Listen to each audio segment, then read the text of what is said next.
의원과 시민단체가 포스코 회장 후보를 비리 방조 혐의로 고발했는데 포스코는 허위 사실이라며 무고죄로 고소하겠다고 밝혀 법정에서의 진실 공방이 예상됩니다. 감사원이 한수원 원전을 감사한 결과 안전과 직결된 정비 작업을 누락해온 것으로 드러났는데 월성 원전의 중소로가 가장 심각했습니다. 대하 고속해운이 포항 울릉항로를 대저해운에 판 뒤 후포 울릉항로를 증편 운항한 것은 경업금지 위반임이 법원의 2심 판결에서 또다시 확인됐습니다. 여러분 안녕하십니까? 정의당 최혜선 의원과 시민단체가 포스코 최정우 차기 회장 내정자를 비리 방조 혐의로 검찰에 고발했습니다. 포스코는 무고죄로 고소하겠다며 강하게 반발하고 나섰지만 끊이지 않는 논란으로 포스코가 CEO 리스크에 빠지는 건 아닌지 우려됩니다. 장미쁨 기자가 보도합니다. 선출 단계부터 잡음이 끊이지 않았던 포스코 차기 회장에 대한 논란이 또다시 터져나오고 있습니다. 정의당 추혜선 국회의원과 국민재산 되찾기 운동본부 등 7개 시민단체는 최정우 포스코 회장 후보를 배임과 횡령 방조, 직무 유기 혐의 등으로 서울 동부지검에 고발했습니다. 이들은 최 후보가 지난 10년간 포스코 건설과 포스코 그룹 경영 부분의 주요 요직을 거치며 정경유착 비리에 깊숙이 개입해온 혐의가 있다고 주장했습니다. 최종우 후보는 포스코의 비리와 적폐에 대해 책임져야 할 핵심적인 역할을 그동안 수행해 왔습니다. 회장에 선임된다 하더라도 수사를 받게 될 가능성이 현재 높습니다. 특히 최 후보는 정준양 회장 시절 정도 경영실장을 역임했고 권오준 회장 때는 그룹 최고 재무 책임자로 포스코 내 핵심 인물이었다고 주장했습니다. 또 추 의원은 최 후보가 최순실 국정농단 재판에서 미르 K스포츠재단 출연 경위와 관련해 증인으로 출석해 무책임한 답변으로 일관했다고 비판했습니다. 게다가 지난달 홍영표 민주당 원내대표는 최 후보에 대해 권오준 전 회장 비리를 덮어줄 사람이 뽑힌 것이라고 말해 발언 배경이 무엇인지 관심을 모으기도 했습니다. 포스코는 최정우 회장 후보가 해외기업 부실 인수와 계열사 사옥 부실 매각, 부실 투자 비리 등에 연루됐다는 주장은 명백한 허위라며 무고죄로 고소하는 등 강력한 법적 대응에 나서겠다고 밝혀 향후 결과가 주목됩니다. 이처럼 포스코 회장을 둘러싼 논란이 확산되고 법정 공방까지 예상되면서 새 도약을 준비해야 할 포스코가 CEO 리스크에 발목 잡히는 건 아닌지 우려가 커지고 있습니다.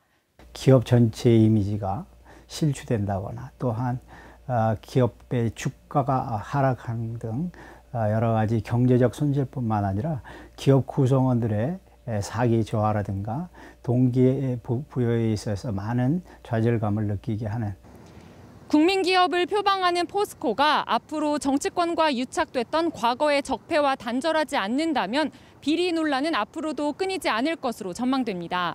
MBC 뉴스 장미쁨입니다.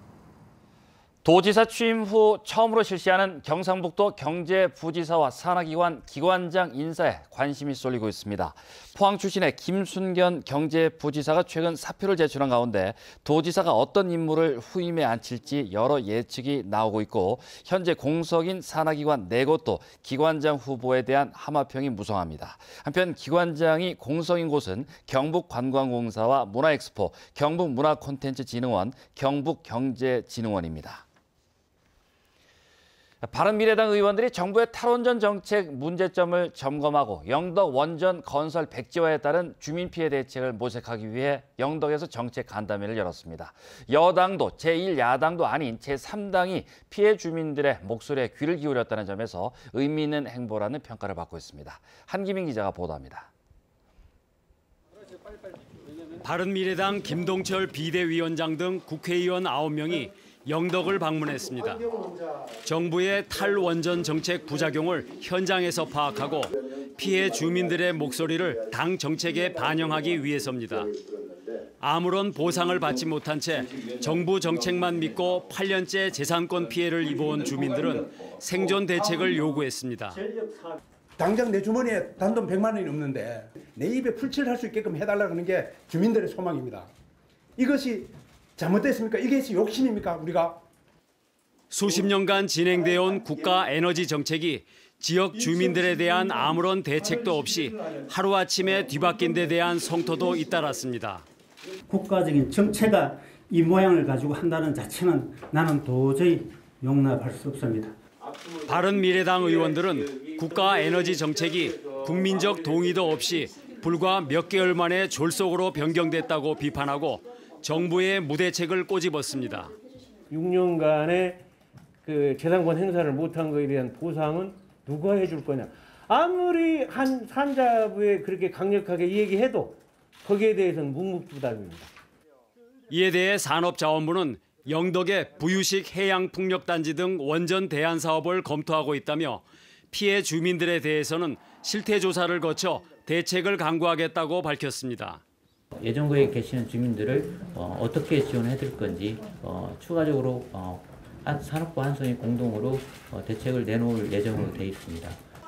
한편 간담회장 밖에서는 지역 반핵단체 회원들이 신규 원전 건설 반대 시위를 벌이고 회의장으로 들어가려다 이를 막는 한수원 직원들과 몸싸움을 벌이기도 했습니다. 이번 현장 간담회는 원내 제3당이 그것도 지방선거가 끝난 시점에 마련했습니다. 정작 정책을 책임지는 집권 여당과 지역 여론을 대변한다는 제1야당의 의원들은 어디에 있는지 피해 주민들은 묻고 있습니다. MBC 뉴스 한기민입니다. 대하고속해운이 포항 울릉항로를 지난 2014년 초 대저해운에 판 뒤 울진 후포 울릉항로를 증편 운항한 것은 경업금지 위반임을 재확인하는 2심 판결이 나왔습니다. 대구고등법원 3민사부는 대하고속해운은 매매계약서에 명시한 선박 운항 시간을 초과해 운항해서는 안 된다며 대하가 후포 울릉항로에서 초과 운항할 경우 2019년 3월 1일까지 매일 200만 원을 대저해운에 지급해야 한다고 선고한 1심 판결을 유지했습니다. 이에 대해 대하고속해운은 후포 울릉항로 증편 운항에도 불구하고 지난 2년간 대저해운의 포항 울릉항로 승객은 더 늘어나 대저해운은 피해가 없다며 대법원에 상고하겠다는 뜻을 밝혔습니다.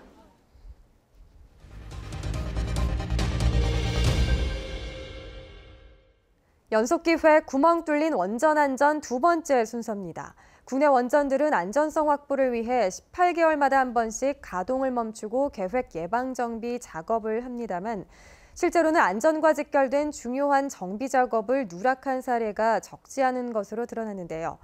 월성원전의 중수로 원자로가 가장 심각했습니다. 장성훈 기자입니다.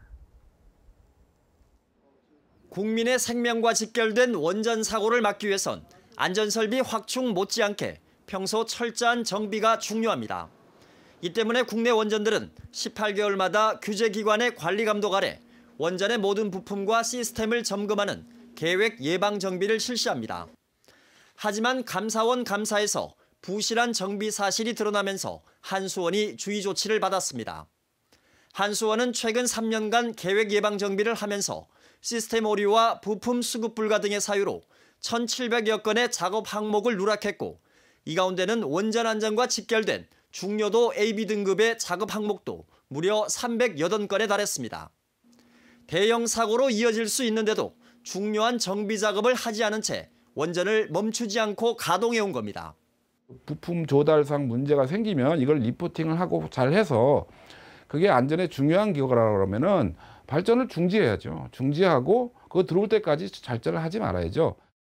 특히 전 세계 원전 가운데 10%에 불과하고 갈수록 줄어들고 있는 중수로가 문제입니다. 월성원전의 중수로 원자로에서 중요 정비 누락 건수가 270여 건으로 압도적으로 많이 발생했고 한울과 한빛 원전이 뒤를 이었습니다. 경수로들은 종류가 많기 때문에 공급자가 많기 때문에 공급자가 바뀌더라도 대체 부품을 구할 수 있는데 이 중수로의 경우에는 중수로 설계가 워낙 다르다 보니까 부품이 원활하게 공급 안 될 수가 있어요. 감사원은 지금처럼 정비 누락이 지속되면 16건의 중요 정비 항목의 경우 최대 9년까지 정비가 지연될 수 있다는 심각한 분석 결과를 내놓았습니다. 더구나 이 같은 정비 관련 문제점들이 지금껏 원자력안전위원회에 제대로 보고되거나 논의되지도 않았다며 한수원과 규제기관 모두 안전 불감증에 빠져 있다는 지적이 제기됐습니다. 이게 왜 누락이 됐는지 좀 조사가 돼야 됩니다. 그러니까 일부러 그런 건지 아니면 사정이 있어서 어쩔 수 없이 그런 건지 단순 실수인지 조사가 돼야 된다. 또 민감한 부품들에 대한 수급이나 이런 게 잘 안 되다 보니까 한수원에서 아예 이제 그런 부품들을 점검 대상에서 제외한 것이 아닌가. 괜히 점검을 잘못했다가 하는 그것 때문에 이제 원전 가동이 멈추게 되는 일들이 있기 때문에. 이 같은 원전의 부실 정비 사실이 알려지면서 원전 인근 주민들은 한수원을 더 이상 신뢰할 수 없다며 강하게 반발하고 있습니다. 말로까지는 안전하다 그러지만도 저희들이 이렇게 한 개 한 개가 자꾸 몰랐던 거를 접하니까 상당히 참 저희들 입장에서는 당황스럽고 이거 전혀 믿을 수가 없죠. 한수원은 감사원의 지적과 주의 조치에 대해 누락된 정비 항목은 운전 상태를 확인하고 있어 안전에 영향이 없다고 해명하고 앞으로 정비 작업 항목이 누락되지 않도록 노력하겠다고 밝혔습니다. MBC 뉴스 장성훈입니다. 한국은행 포항본부가 분석한 5월 경북 동해안 지역의 실물 경제는 회복세가 주춤한 것으로 나타났습니다. 포항철강공단의 생산액은 지난해 같은 기간에 비해 0.8% 감소했고 제조업 설비 투자 지수도 하락했으며 포항 경주의 아파트 매매와 전세 가격 하락세가 확대됐습니다. 한편 관광 서비스업의 경우 경주는 회복세를 이어갔고 포항과 울릉 지역은 악화됐습니다. 경북도의회 자유한국당이 수적 우세를 내세워 의장단에 이어 상임위원장까지 독식하려 한다며 민주당 의원들이 반발하고 나섰습니다. 민주당 소속 도의원들은 도의회에서 농성을 시작할 계획이었지만 일단 한국당 측과 막판 협상을 이어가기로 했습니다. 이정희 기자입니다. 경북도의회 민주당 도의원들이 협치 약속을 파기한 장경식 의장을 공개적으로 비판합니다. 자유한국당은 상임위 위원장단 구성에 민주당과 무소속 의원들의 참여를 보장하라. 한국당이 약속을 어기고 의장단에 이어 상임위원장까지 독식하려 한다며 협치의 의지가 있는지 되물었습니다. 이번 선거에서 자유한국당 49%, 민주당 34%, 그곳에서부터 저희 민주당의 참여가 보장되어야 된다는 거죠. 그것이 진정한 협치의 출발이다. 한국당 소속인 도 의장은 당선 직후 상임위원장 7자리 중 2자리를 비한국당에 양보해달라는 요구에 최대한 협조를 약속했습니다. 하지만 협상 시한이 지나서야 겨우 상임위원장 1자리 그리고 특별위원회 중 예결산위원장 1자리를 제시한 상태입니다. 민주당은 1박 2일에 걸쳐 밤샘 농성까지 이어간다는 계획이었지만 방향을 틀어 막판 협상에 나서기로 했습니다. 문제는 60명 중 41명, 수적으로 우세한 한국당이 선거가 있는 본회의장에서 실제 자리를 양보할 건가 하는 겁니다. 안 받아들여요. 다 나왔는데 지금 상임위원장이. 대충은 12명이겠죠. 경북도의회는 내일 오전 본회의를 열어 상임위원장 7자리 역시 교황식 선출 방식으로 모두 뽑을 계획입니다. MBC 뉴스 이정희입니다. 이철우 경북도지사가 최근 한 언론 인터뷰에서 결혼을 하지 않으면 죄를 짓는다는 생각을 갖도록 범국민운동을 하자고 밝혀 부적절했다는 논란이 일고 있습니다. 대구 경북 여성단체연합은 성명서를 내고 저출산 문제를 개인의 이기적인 선택으로 규정하고 결혼을 할 수 없는 구조적 문제에 대해서는 인식하지 못했다며 이 지사의 발언은 시대에 역행한다고 비판했습니다. 여성단체는 또 이 도지사가 해당 발언에 대해 사과하고 성평등 정책을 기반으로 한 저출산 대책 마련을 촉구했습니다. 한동대학교는 오는 12일까지 한동대와 포스텍 학생, 교수 등이 참여한 가운데 울릉도 지역 환경 개선 디자인 캠프를 개최합니다. 이번 캠프에선 울릉도 마을 디자인과 에너지 환경 개선 계획 등에 대한 전문가 특강에 이어 독도 방문과 함께 울릉도 청년 유입 환경 개선 방안 등에 대한 조별 워크숍이 열립니다. 장마가 물러가고 본격적인 폭염이 시작됐습니다. 내일도 경북 동해안 대부분 지역의 한낮 기온이 30도를 넘어가면서 무덥겠습니다. 습한 공기가 유입되면서 밤부터 아침 사이에는 안개가 짙게 끼겠습니다. 안수진 기상캐스터입니다. 장마가 물러가고 무더위가 시작됐습니다. 오늘 경주에는 오후 4시를 기점으로 폭염주의보도 발표가 됐는데요. 당분간 경북 동해안은 북태평양 고기압의 가장자리에 들면서 따뜻하고 습한 공기가 유입이 되겠습니다. 구름 사이로 강한 일사까지 더해지면서 한낮에는 후텁지근하겠습니다. 내일은 아침 기온 20도에서 23도 분포를 보이겠고 한낮이 되면 울진을 제외한 지역들이 30도를 넘어가면서 무덥겠습니다. 습한 공기가 밀려오면서 내일 아침까지는 곳곳에 안개가 짙게 끼겠습니다. 내일 미세먼지 농도는 좋음에서 보통 수준이 예상이 되고요.